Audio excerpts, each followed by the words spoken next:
Assalamualaikum warahmatullahi wabarakatuh. Kali ini saya akan memberikan penjelasan mengenai menyusun teks cerpen berdasarkan struktur kebahasaan. Dalam pembelajaran cerpen, kita akan memulai proses pembelajaran dengan menyebutkan tujuan daripada pembelajaran kali ini. Setelah mengikuti pembelajaran, diharapkan siswa dapat menyusun teks cerita pendek berdasarkan pengalaman atau gagasan. Yang kedua, menyusun teks cerita pendek dengan memperhatikan struktur dan kaidah kebahasaan teks cerpen. Cerita pendek merupakan kisahan pendek yang kurang daripada 10.000 kata yang memberikan kesan tunggal yang dominan dan memusatkan diri pada satu tokoh dalam situasi atau peristiwa. Struktur teks cerpen terbagi menjadi 3. Ada orientasi. Di sini orientasi menjelaskan mengenai tahapan pengenalan tokoh dan karakter. Kedua, ada tahap komplikasi. Tahap komplikasi yaitu tahap di mana konflik atau masalah memuncak. Yang ketiga, tahap resolusi. Tahapan ini menjelaskan mengenai penyelesaian masalah.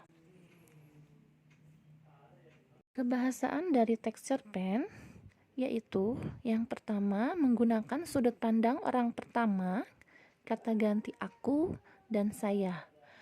Sudut pandang ketiga menggunakan kata ganti jamak, yaitu dia, kita, kami, Anda, beliau, dan lain-lain. Kedua, menggunakan dialog antar tokoh berupa kalimat langsung.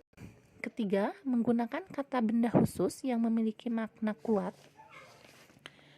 Keempat, menggunakan uraian deskripsi untuk menggambarkan pengalaman, karakter, dan latar. Kelima, menggunakan majas personifikasi, metafora, dan simile. Dan keenam, menggunakan pertanyaan retoris atau pertanyaan yang tidak membutuhkan jawaban. Dalam menyusun teks cerpen, kita membutuhkan tahapan-tahapan. Yang pertama, 1. Menentukan tema atau ide cerita. Kedua, menentukan sudut pandang. Ketiga, menentukan perwatakan. Keempat, menentukan langkah atau setting. Dan kelima, menentukan peristiwa. Mari kita jelaskan mengenai tahapan menentukan tema atau ide cerita. Ide cerita dapat diperoleh dari pengalaman pribadi yang menarik dan mengesankan. Menentukan sudut pandang. Sebagai pengarang, kalian bebas menggunakan sudut pandang cerita. Sudut pandang pertama, penulis menggunakan kata ganti aku, saya, beta. Berarti di dalam cerpen akan menceritakan satu tokoh saja. Kedua, sudut pandang ketiga menggunakan kata ganti jamak, seperti kata ganti dia, ia, beliau, kami, mereka. Yang dalam artian berarti dalam suatu cerpen tersebut lebih dari satu tokoh. Menentukan perwatakan terbagi menjadi 2, menggunakan metode analitik dan menggunakan metode dramatik. Menentukan latar atau setting.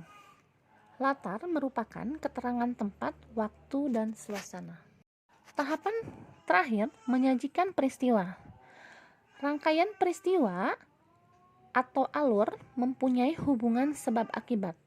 Alur terbagi menjadi 5 tahap.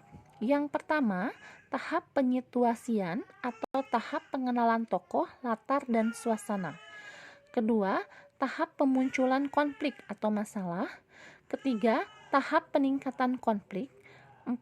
Tahap klimaks atau puncak masalah. 5. Tahap penyelesaian.